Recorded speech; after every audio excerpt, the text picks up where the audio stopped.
I'm so happy to be here with Guy, Barash, and with Eliza Griffiths. It's really an honor. They both appear in this book. The book is Stay. I'll just hold it up so you can see it. Stay. It looks like that. And it's a product of, it's a collection. The subtitle is Threads, Conversations, and Collaborations. And it has excerpts of all my books in it over the years, and also excerpts of interviews that I've done with various people, essays that I've written, but a lot of it is collaborations with friends, things I've done with friends. Guy and I have been working together for a dozen years now on various projects, and a bit of that appears in this one. Eliza and I have been dear friends for a long time, and we have a collaboration in this book also. Eliza's here. Her book isn't out yet. Comes out in June, I believe. Seeing the Body, her new collection of poetry, which is really amazing. She's going to read a few poems from that at the beginning. But we're going to start with some music that Guy and I have done. We're going to do a couple collaborations. We have a band. We're part of a band called Killdeer, and we don't have the other two members of the band with us today, but often we play in different incarnations. The band appears in different incarnations. The other two members of the band are Philip Marshall and Simi Stone, who are not with us tonight, but maybe they're with us. I don't know. I can't tell who's here. But we're just going to play. Guy and I are going to play. We're going to play two poems, or two songs. One of them is from my book, The Captain Asked for a Show of Hands. It's a poem called Jesus Knew. And the second one is a trilogy. It's one song, but there's three short poems that are part of it. And the three poems are called Parrot, Killdeer, which is the name of the band, and Poem to be Whispered by the Bedside of a Sleeping Child. That's one song. So we'll start. I guess we'll start with that. All right, everybody. Thanks for being here. Thanks so much for being here. And there's going to be a time afterwards. We're going to have a little discussion afterwards and time for questions. If you have questions, there's a little Q&A box down the bottom that you can put your questions in. And thanks for being here to support the Center for Fiction, which is a great, great organization. All right, let's do this, Guy.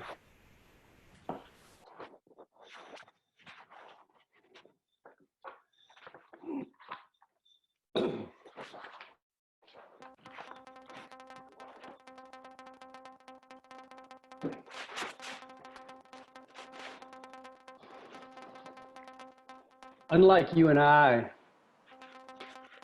Jesus knew he'd die. Some days, a headache woke him. It lingered. Nothing terrible. But the word hung around his temples like this soul everyone wants but can't find. Jesus knew he'd die. He just didn't know how.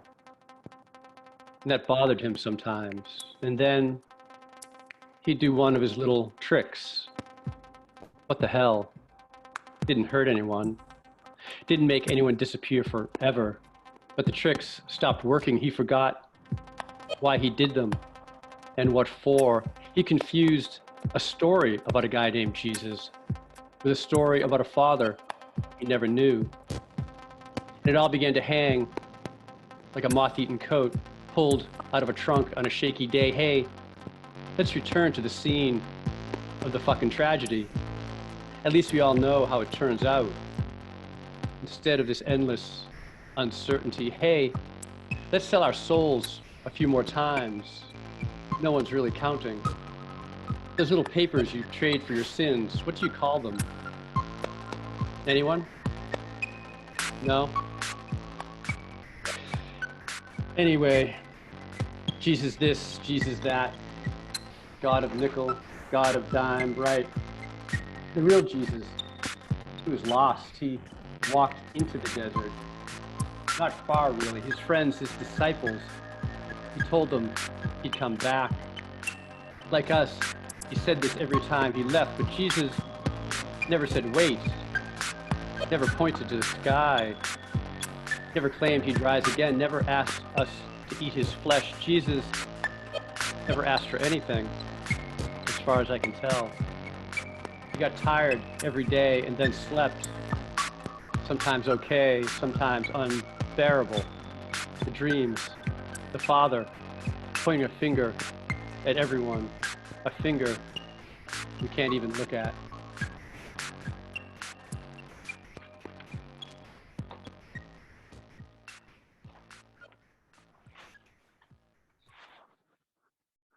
That sounded good, guys. Now we're going to do a second one. This is the trilogy.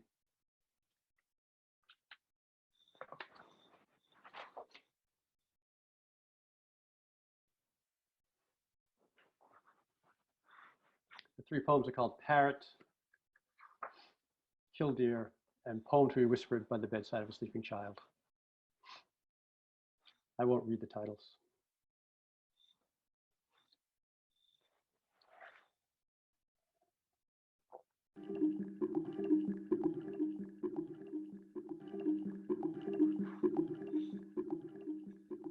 Stranger, uninvited, you come up to us in the sidewalk, my daughter's hand in mine. You look at her and coo, it goes so fast. What, stranger, is this unnamed it?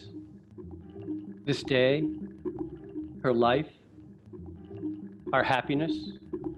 Stranger, maybe you missed it, but just now, my daughter and I hurled rocks into the emptiness and recreated more emptiness.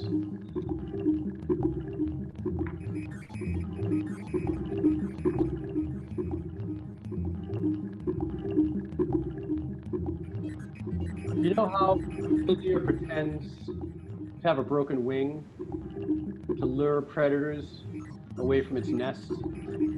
How it staggers just out of reach? If at this moment you're feeling metaphorical, nest can be the whatever inside us that we think needs protection, the whatever that is small and hasn't yet found its way. Like us, it has lived so long on scraps and what others have left behind. It thinks it could live on air, on words, forever almost. It thinks it would be better to let the predator kill it than to turn its back on that child again, forgetting that one lives inside the other.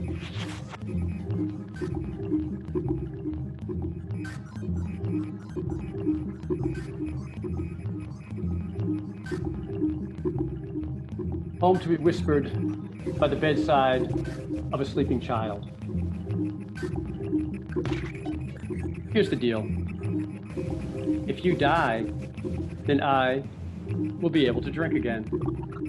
And no one alive will even blame me. This child is the dark wind inside, but not the darkest. Then I think I'll have another child, a backup in another city with another woman, just in case. Then I think I'll call this poem to be whispered by the bedside of a sleeping child. So when you're older, you'll understand. Then I think this isn't even a poem.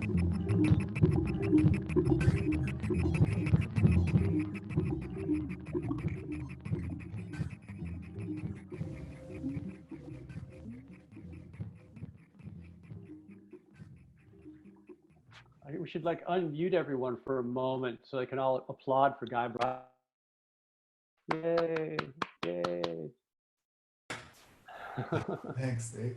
Yeah, that was great. And now we're going to bring, Eliza is going to come up and she's going to show some of her images and read some of her poems from her forthcoming book, Seeing the Body, which is coming out soon. And will vanish, I think. Okay. Hi, Eliza. Hey, Nick. Hi. So good. Thanks so much for being here. No, I'm so I miss you. I miss you too. I miss our walks. I miss everyone. Yeah. So I just want to say before I read a poem and show some images, thank you to the Center for Fiction Thank you to all of everyone who is here with us tonight and making time for gathering for art and poetry and music and just to hold space with us. Thank you. Thank you, Michael Zilka, for this beautiful book of Nick's mind and spirit and heart. Stay, it's beautiful. And Guy, it's been so great to like really hear you and listen to you. So thank you. I'm just going to, as Nick mentioned, I have a book it's a hybrid book, which I'm in the right place of when I think about hybrids and bringing together different mediums. So I'm going to read some poems, and while I'm reading, I'm going to have some images that are going to play from Seeing the Body, which comes out in June from W.W. Norton. And so I get to share my screen, which feels pretty scary, but I will be sharing my screen with you in a second. So I'm going to read the first poem, the name of the collection, Seeing the Body. She died, and in the spring of her blood, I remember my mother's first injury, surprise of unborn petals curling red, then dark around her wrist. Some fruit my mother cut, some onion, some body with skin and seeds. She fed me. She lived us and I. She held we and I. She kept speaking with those flowers falling from her blood, taking her across the sky to death.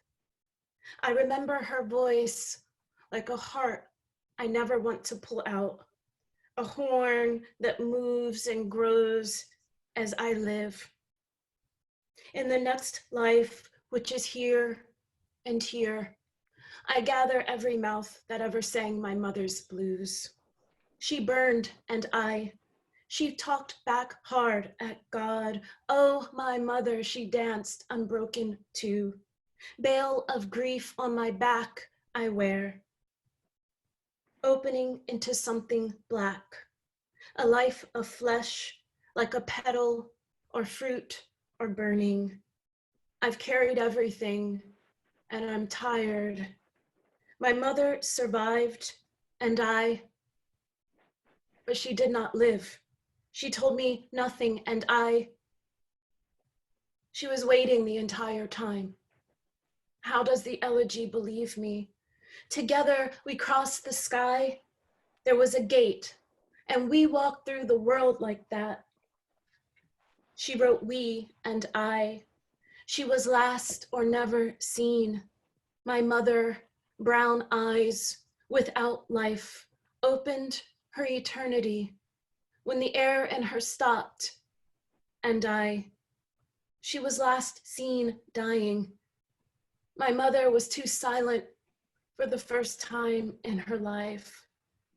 The spring of my mother's blood, hot and God, the dark, dark beyond the closed door that won't move again.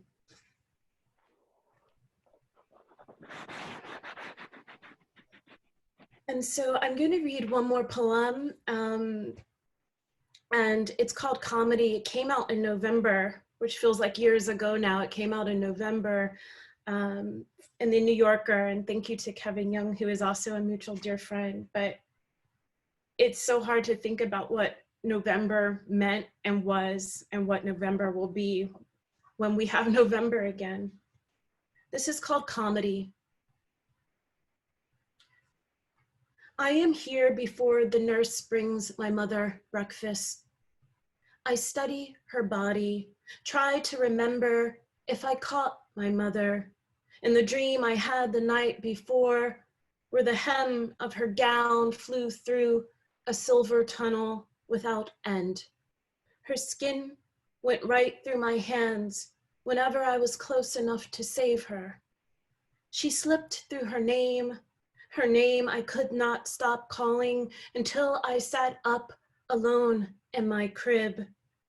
Embarrassed, my mother tells me she remembers how she phoned me last night to let me know she was in the morgue.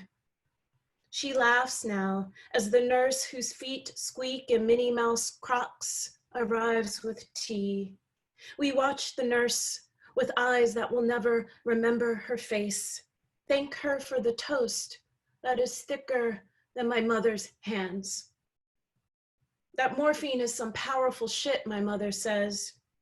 I agree with her as though she has merely mentioned it is cold outside, though I have rarely had morphine and have never made courtesy calls from a morgue. It was late, and I didn't know where I was, my mother says, because that wasn't death, which means I couldn't have called you from that place. This is my new mother, who has finally admitted fear into the raw ward of her heart. This is my mother who flew away from my grasp in the tunnel without end. The woman who could not wait for me to grab the white edge of where she was going. I was afraid, my mother says. Looking over the rim of her plastic cup, she shakes the world, chipped ice between us. Yeah, don't go and write about me like that, my mother says. I already know you will. Thanks. Thank you so much, Eliza. It's a beautiful, beautiful poems. I hope you all know that the images that we all saw were also Eliza's photographs, and they're included in her new book, Seeing the Body. Before they were included in this book, there was a project which may be still happening, I'm not sure, where Eliza had asked various friends of hers who were poets to write in response to her photographs also. And so one of those is included in the in Stay, also along with this image that we're looking at right now. So I'll read that poem as a transition poem. It's called Amanuensis.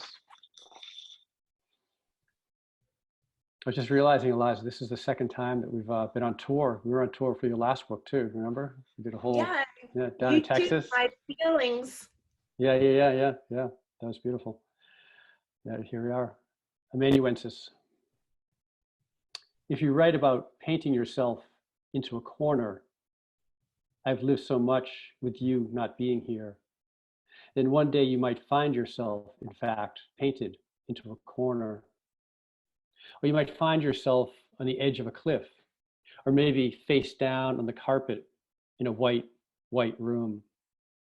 Why not then try to write yourself out into a field, say, or onto a country road, or knee deep in a river that might or must open into the sea? If you write it out, the words could become clear, not blurry, no. Like that photograph of your mother, calm, looking straight into the you are now, as she holds on to the you were then, as you both play struggle against her. Eliza, that's for you. All right, we're going to move on to, I'm going to show a little bit of my screen now. I'm going to talk about this book now. Thank you so much, Eliza and Guy. I'm going to talk about Stay. Michael Zilker is probably in one of the participants. This is a book that a new press that he started called Z Books, and he had this vision to start a new press, and he very graciously brought me in early on, and we came up with this concept of how to bring in sort of, he calls them mixtapes of a writer's work, and several of the writers, including me, have a relationship to visual culture. And so there's a lot of images in this book. I'm going to show you the PDF while I read.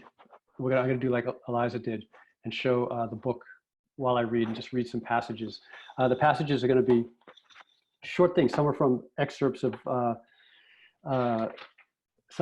excerpts of essays I've written. Some are excerpts from my books. Some are from interviews I've given. So I'll just read them. They'll have little titles on them. So I'll just show the image and then read the pieces. On ephemera. When I find myself in a new city or town, at least until I know where I am I give myself a daily task. Each day I must locate 3, sometimes more pieces of ephemera, a scrap of paper, a gum wrapper, a shopping list, a child's drawing, with the intention of making a collage. Ideally, I will finish the collage by the end of the day, and the next day, I'll begin a new one. To call what I'm looking for trash is accurate, as it is usually something that has been discarded, hopefully even walked on, definitely exposed to weather, but not for too long. I like the effects of weather on paper, how it seems to contain time. I don't pick through trash bins. I have to find it underfoot. I'll spend the whole day searching for these 3 scraps, with a simultaneous task of finding a piece of cardboard to arrange them on. I also have to locate a stationery store where I can buy rubber cement or a glue stick. It's preferable if the cardboard has an image printed on it, a label indicating that the box once held, what the box once held, oranges or safety pins, a number or a logo. The scavenger hunt helps me get through the first day or week. I get to know the city this way. I get to find out where or who or what I am.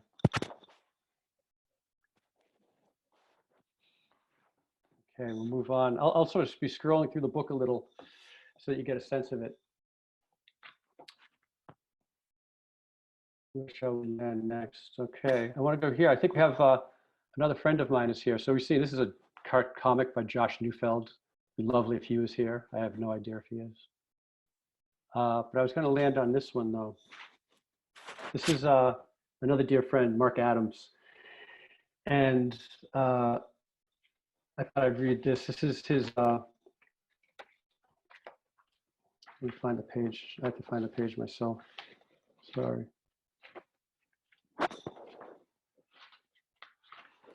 I had it all set up and now it's all falling apart. Oh, there it is. Sorry. It wasn't. On purchase. In my first book, I had a poem coming from my mother's point of view and a poem coming from the bullet's point of view. I was trying to take different routes up the mountain, attempting to find different purchase on the material. Purchase. So many ways up that mountain feel uncomfortable, but I've come to trust that discomfort is a dowsing rod for where the water is. It's like in a dream where something bad is happening behind a door. You have the choice to either turn away or to open the door. And it seems for poets or for any artist, maybe for any human being, it just seems you should open the door, but you should only open it when you're able to. You might not be in shape at that moment, psychically, spiritually, whatever, to open the door. You might need a few years of whatever it is you do to make yourself healthy before you're able to open that door. You might have to leave the door closed for a while, which I think is a perfectly valid choice. That was from an interview I did with Kava Akbar in Dive Dapper. I'd like to move on to one of my favorite pages on here, where something happened in putting the book together with Michael and with Jiminy Ha, who's the designer of With Projects, who designed the book. And sometimes strange things happened in the making of it, like putting these 2 together. You know, we chose to do this, but these 2 images had never been together. I actually found this photograph of mother while I was making the book, and I put it together with a poem I'd written many years before I ever saw this photograph, but somehow they seem to speak to each other. The poem's from my book, Blind Huber. It's called Hive. And I just want to say that the Hive is Blind Huber, all the poems in it, many of them come in the voice of various things. The entire world is animated. So it's a lot about bees, about honeybees. So all the various bees talk, the queen and the worker bees and the drones. And this is the hive talking. Hive.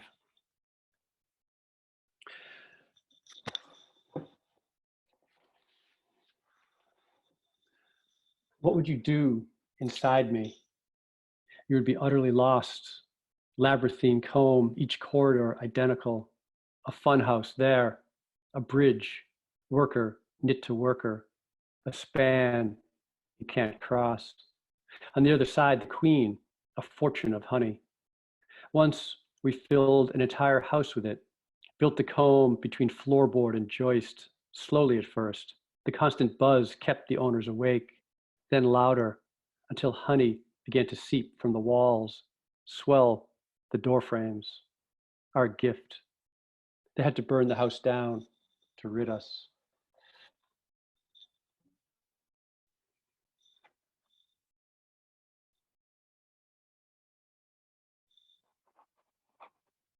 Scrolling through. You gotta get to see the whole book this way. I love this page of Mark Adams also. This is on a book, The Ticking is the Bomb, and it's which is the page of Proteus, which is a thread that goes through that book. And Guy Barash and I have done a whole series, a whole suite of songs based on this, on Proteus. I think I'll read the page that's right next to it. This is from Another Bullshit Night in Sex City. It's the last paragraph of a chapter called Noah, like with the ark. The rains, as we all know, did come. The boat lifted above the drowned world, and the disbelievers perished. And no one was more surprised than Noah. The first right thing he'd done, and it came from obeying a voice only he could hear, which others took as proof of his madness. But what of Ham?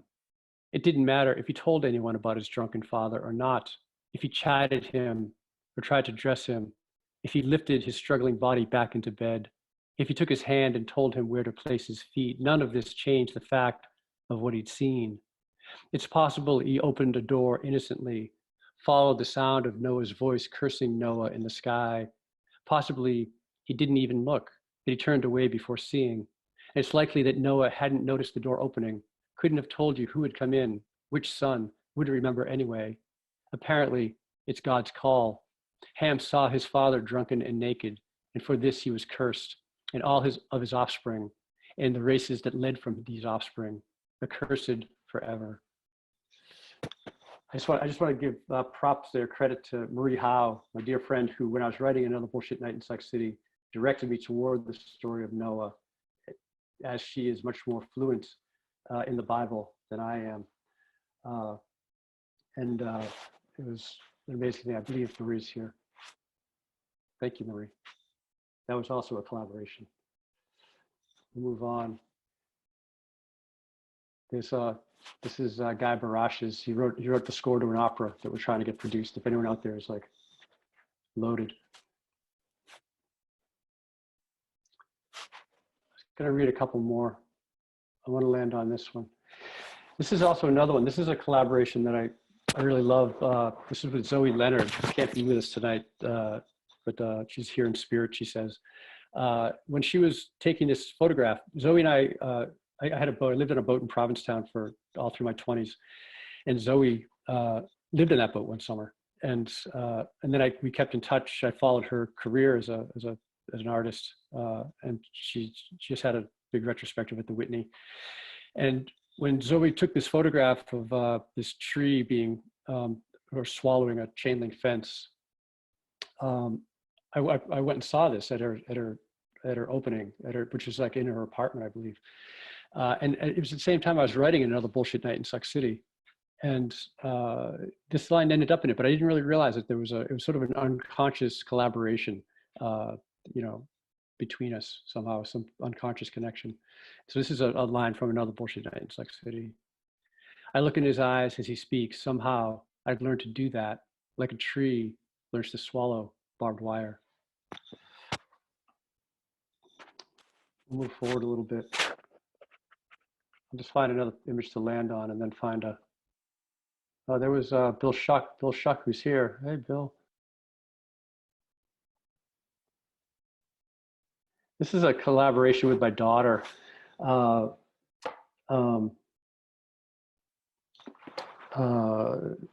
When she was younger, we would do this as one of our projects. We'd make things together, and I just thought that I'd show that. So I'm gonna read this. This is a little passage called "On Bewilderment." I'm gonna read this and then one more. I've come to believe that my only project this go round is to get my feet in the ground, to land in some way, But to land, it seems, I have to go through these periods of bewilderment, of unknowing. I could fake it. I'm good at faking it, maybe too good. I learned early on how to dissociate. It's like a switch I can simply flick off. I could easily fake sitting here, yet I'm actually here, sitting here, right in front of you. But if I haven't wandered in that wilderness, if I haven't followed the threads deeply into the psychic realm, and even my sitting here will be false. That was from a conversation I had with the great Rachel Zucker for her podcast, Commonplace podcast. This is Doug Paget, who I believe is here also. That was a cover of Plowshares that I edited, one of his beautiful drawings, pencil drawings. Look at all you get. And I'll finish with this one. This is another collaboration with my daughter. I'll finish with this. This is a manifesto.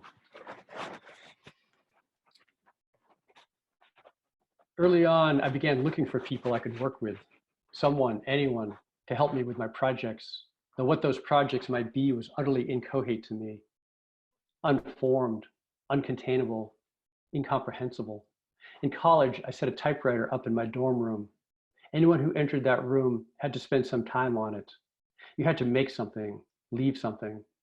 I was trying to know what was essentially unknowable, what it is like to be someone else, what the interior life is like for you.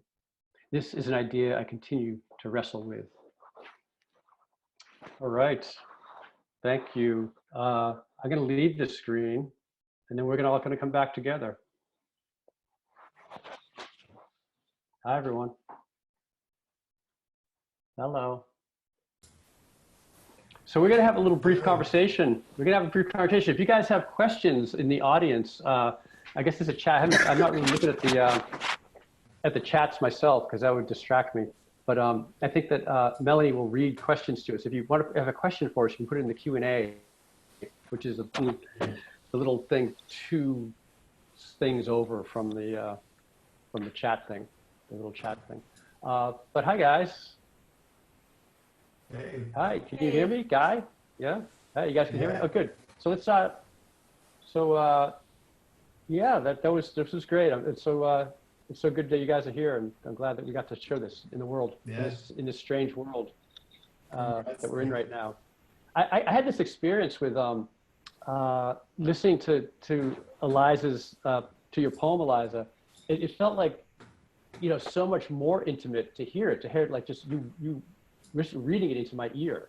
It was like really like, it's a very different experience. It felt very, very intimate in a really good way. So I thought that's the upside of this pandemic, that we sort of discovered this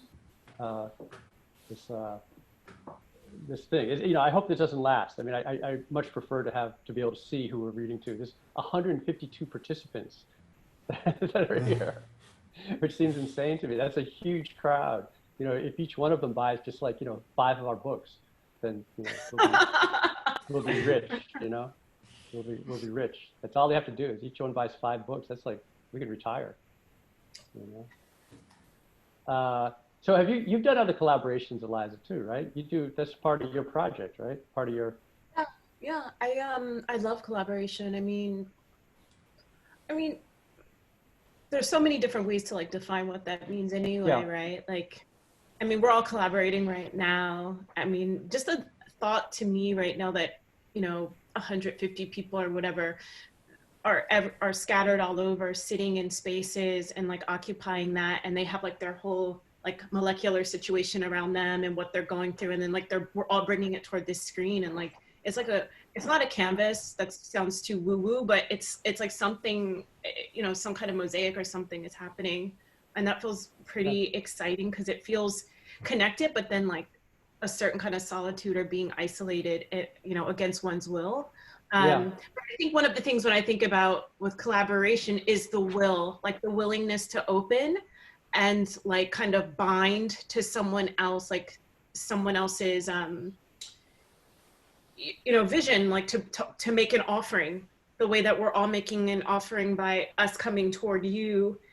And then people we can't even see, but I feel like such a thing, like you were saying, it felt very intimate in a way to just kind of be like sitting in this room, reading these poems about my mother, and I know, you know, your relationship with your mother, it's like that kind of energy. And then in the last few days, getting to know Guy and hearing him, like this music and sound that I've been carrying around with me. So it's like all that stuff colliding together and metabolizing. And then, you know, here we are, but then it's going to go somewhere else. And it's really wild.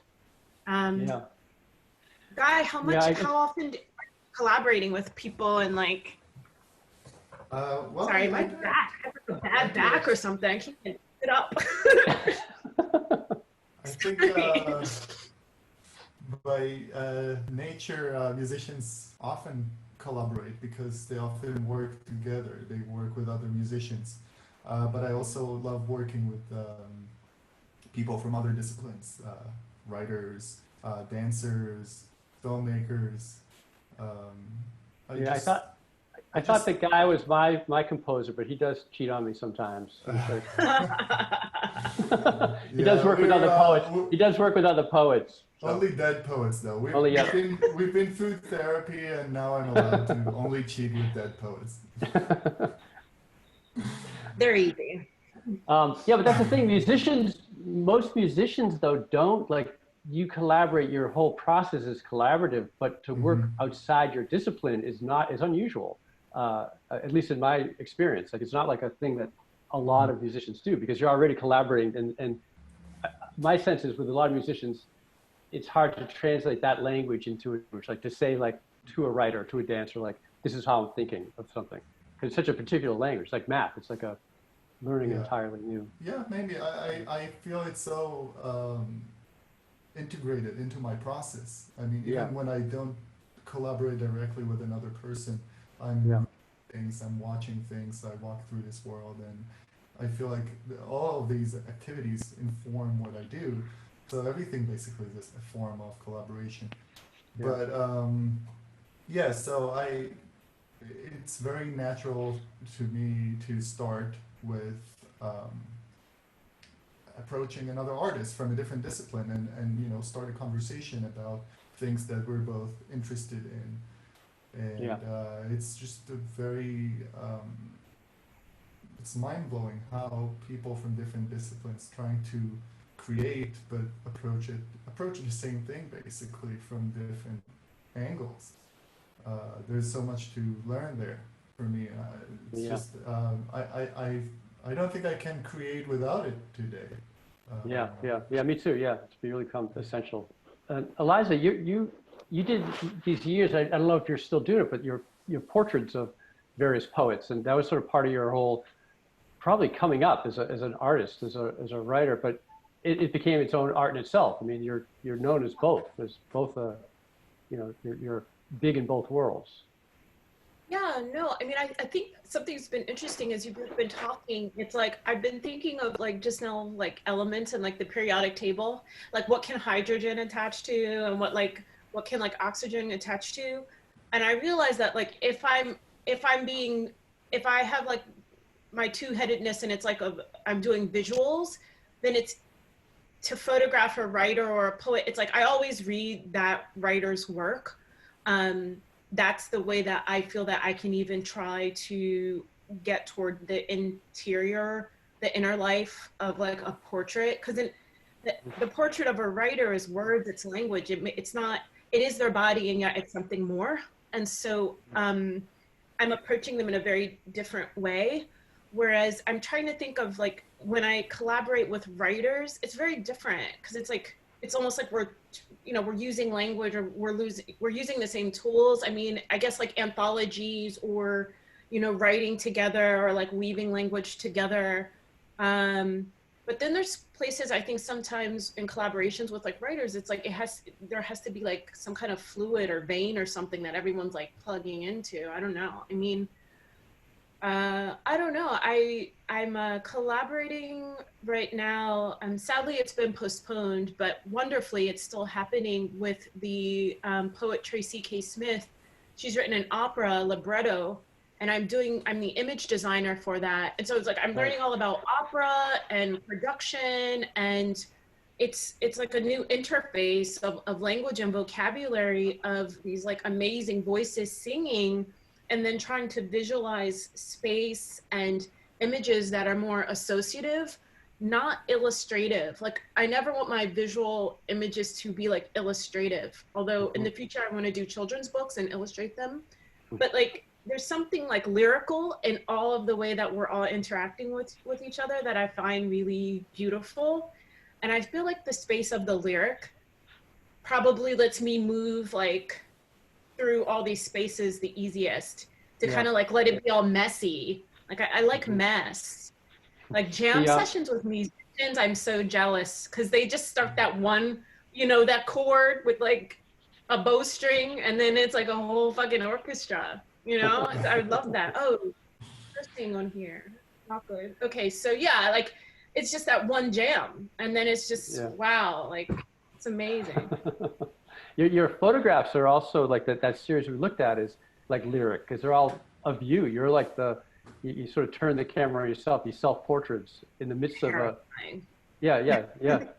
which is very different because you were for years had been photographing other people. I'm sure you've done self-portraits also, but that whole series of self-portraits, Yeah, no, you know, those photographs are very specific. They're right before the death of my mother, and then they are taken within the year after her death. And I think I'm interested in a way that I think even you, like as you're reading your poems, as you're revisiting the essays and the prose and all of these pieces that you've written about, you know, these kind of touchstones in your life, like this map, this constellation. You reading them now is not the same Nick that, you know, was living on a ship, you know, on a boat, or the Nick that was, you know, and yet you come through it. So when I look at the photographs now, it took me years before I ever dared to do kind of self-portraiture of myself. I had to learn so much about portraits and had the luck to have other poets allowing me to photograph them, particularly Cave Canem poets, just to give them a big shout out of love. Before I finally, I think, felt brave enough to turn the camera on myself and to really like look at myself. And then once my mother died, to look at myself meant a lot of other things than it had ever meant before.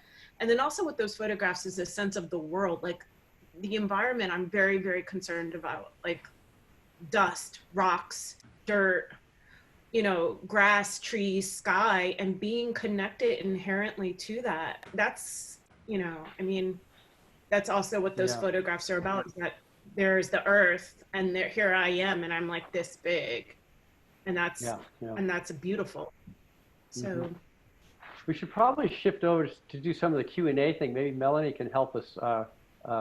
Okay, sure. Somehow. Yep, I've got some questions for you. Unfortunately, it's like 45 chats and like 19 question and answers. So I think people are putting their questions in the chats, but let's do the Q&A ones. Let's just do the Q&A ones, I guess. Okay. So several of the questions have kind of asked about how things come together. Are your collaborations the result of planning ahead, arrived at more spontaneously, or how do they take shape? Well, I can say, like, for me, like, I've taught a class down at the University of Houston where I teach for the last, like, 15 years on collaboration. Like, I work in the art department. I bring in,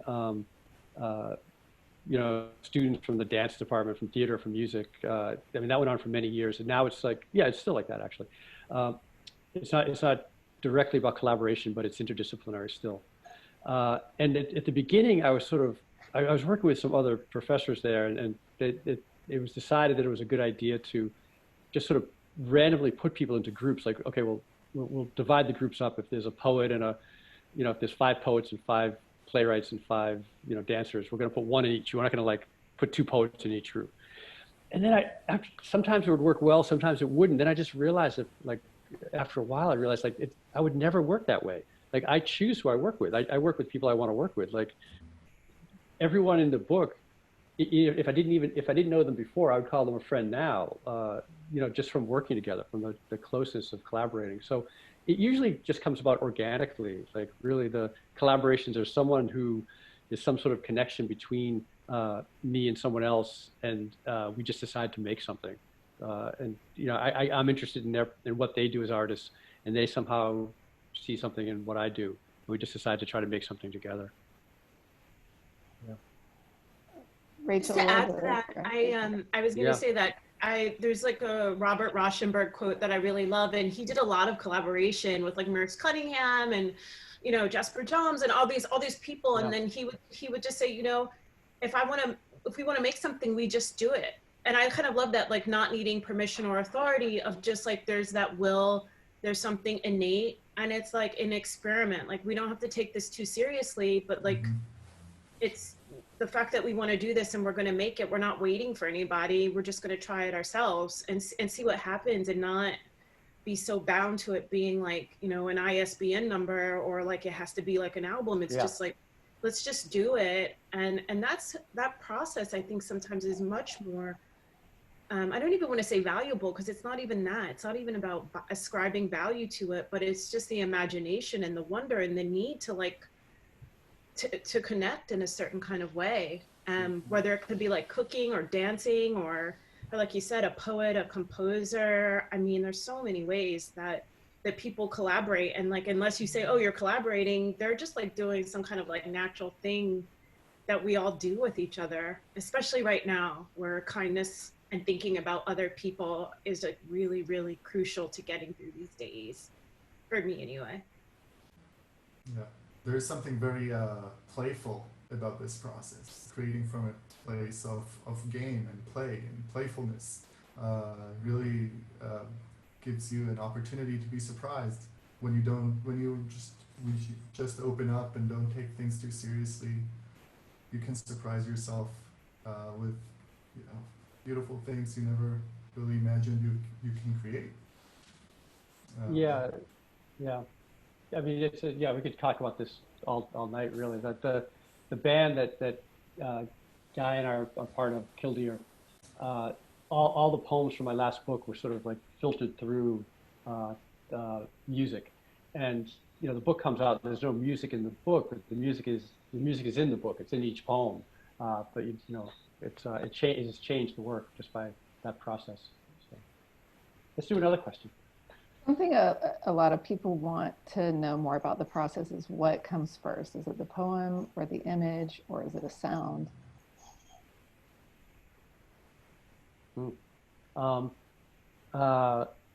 It depends. It really depends. Like there's all in Stay. There's all different types of cloud. Like that one I showed of Zoe Leonard's, of the tree swallowing barbed wire. You know, that was just something that I think we were both of, you know, we knew each other, and it somehow probably that's why we knew each other. Our eyes would look at that and see something in that. And she made a photograph of it, and I translated it into language. So those were almost like simultaneously, just sort of appeared at the same time, but you know, miles apart from each other. And other ones are much more deliberate. Like with Guy and I, you know, I will write something, but I've also become very familiar with his music too. So some of the things I write, I know would go with his music. And we're thinking of something now. We just brought it up yesterday. I'm just beginning to write things now, like barely, like a word in the last like 2 months. I haven't really written anything. And you know, maybe we'll make something. We have this time. So I thought about that today too. I pulled it out, but then put it away again. I didn't do anything. I think we should. Yeah, I think we should. Yeah, right now. Yeah. So it depends. It really depends. Sometimes, you know, if I'm working with a filmmaker, they'll have an idea of the film. Maybe I'll, you know, when I worked on Darwin's Nightmare, I saw little rushes of the film, and we had a lot of discussions about that. And then when I went with him to Tanzania to film for part of the filming, and you know, it was all just a process of building on what we had seen. It sounds like what Eliza's doing with Tracy with the play. That you sort of, you know, you try something, you create an image, you look at it, you say like, you try to be flexible, I think. You say, do you think this would work? And sometimes things do, sometimes they don't. And you sort of, you know, you get a sense of, you know, what is working, what comes together. Yeah. Another question, how has this mode of performance been for you? Has it differed from what you anticipated your experience would be like? You mean online here, doing it like on Zoom, I imagine? Yes. Yes. We had quite a few rehearsals for this. It was a little bumpy to figure out how to get the music in and to. It's tricky Yeah, to get here. it was tricky. Yeah, there was a lot of work to get here tonight. Like we rehearsed like 4 times before this, like for hours. Like internet would cut out and we couldn't get the sound and we couldn't hear each other. And that's why I'm totally not sure if anyone can hear us right now. Like I'm not completely positive, but it seems to be working. At least I can hear Guy and Eliza, you know, so that's good. But it seems okay. It's not ideal. Like, you know, I want to go back to the real world. You know, I really like to go back to the real world, and the world where you can actually like afterwards like interact with people and you can get the energy from the crowd and from the audience, or I can just go to something and be part of a crowd listening to someone perform. I mean, I miss a lot. I miss a lot right now. Yeah. Along those lines, a few people want to know how this process of being socially distanced has affected your creative process. Eliza, you want to start? It's deeply affected my creative process. This is my first interaction like this, which I mean, I had tremendous anxiety, but it's nice. But I know I'm not alone. And I always think about that whenever I'm making anything, because I'm always in conversation with living artists and dead artists. So there's that kind of like fellowship. But I know that there are artists everywhere who are having to confront real limitations. I can't go to my studio to paint or mess around in ways that like I like to kind of mess around. I'm back to reading in a way that I haven't read in years, but I'm glad for that. And I think I'm just kind of recently coming into working. I was very ill last month with symptoms from COVID, and so I couldn't do anything. And so now to even be able to like be back in my body and feel like human again and be able to think about things I want to make, it's very hard because I think, oh, I want to do that. And then this whole world is like, well, will there be a world, and who cares? And why is that important now? And then some of those questions feel like, as artists, we're always asking those questions, and yet we persist and we do it anyway because we're compelled to do it. So I will make things, but I'm very careful with myself. I don't need to do too much. Like when I'm doing too much, I just stop and like step back and call friends and check in on people and you know, just try to take it really day by day. And just everyone who's here with us right now, thank you. Like, thank you for listening to us, and thank you for whatever you're making, whether that's like macaroni and cheese or bread or whatever it is, or paintings or comics. It doesn't even matter. It's like this whole song we're singing. That's all I got. It's beautiful. Yeah, it's, you know, I've not been wildly creative in this period for 2 months. I feel like I don't know if it's just in survival mode or just like we're in a pandemic, and so I'm going to think of other things. It's been hard for me to focus on creating things, and maybe the best part has been actually working with my students, because I write with them. We've been doing a writing practice through Zoom, and that has been where I'd say all of my writing has come from. Is we meditate together and then write. Like that's been part of something that it seems like Zoom is actually okay for, to do to meditate as a group seemed to work, and then to write as a group, and then to to share what we wrote. So I have a little pile of things I've written, but I haven't been able to get back to it though. Yeah, should we do another question? Sure. Nick, you have collaborated on many things before. Is this the first time you collaborated on book design? No. Well, I put together, before my first book of poems came out, I designed a book with Doug Padgett, who's here. He put it together on the computer, and I had artists, friends of mine. This was before my first book came out, so this was like 25 years ago. A chapbook, because I just didn't have a book. I was doing readings, and I just wanted to have something to give out. And it probably cost about, it was a very expensive little book to make. It cost probably $10 to make it, and I'd sell it for $5 at the readings. So, you know, it was not a moneymaker. But it had artists in it. It had, like, I think several of the artists that are in this book, Michael Landis and Doug Paget and David Brody, who are in that book also. So that was like a design thing. And then all the books, I really think a lot about how they look, the covers, and I try to work with the designers. But this was definitely the most designy book that I've ever worked on. Yeah, yeah. All right. Well, it's 8:30, so that's a wrap. Can I show my T-shirt? Yes. Yeah, I found it. I found it in my. Yeah. Someone last night. One of the people who came. We did an event last night, and one of the people said that she knew me from 20 years ago. She said, "You used to have a T-shirt that said 'Stay' on it," and I was like, "Did I?" And then she sent me a photograph of it. And then I went and found it. I went and found the T-shirt, which is so creepy actually that I have a T-shirt from 20 years ago. I don't know what that says about me. But I have this, like, I found this, like, oh, I do have it. Like, so this just appeared just minutes before we came on stage. So. Excellent. Yeah. I don't think it's creepy. I think it just shows you know how to take care of your things. Well, thank you all for joining us tonight. I just pasted in the chat again a link to buy Stay from the Center for Fiction. You can get it from our website too.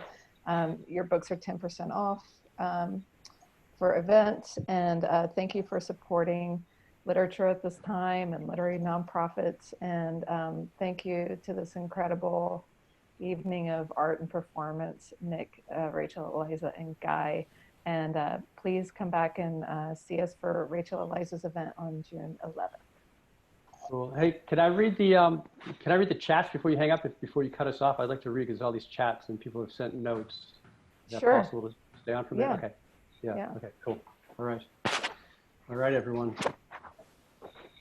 Bye, guys. I guess we go. Do we go? Yeah. I don't know. I'm not sure. Thank you, everyone. Bye. Thanks so much. Be safe. Yeah.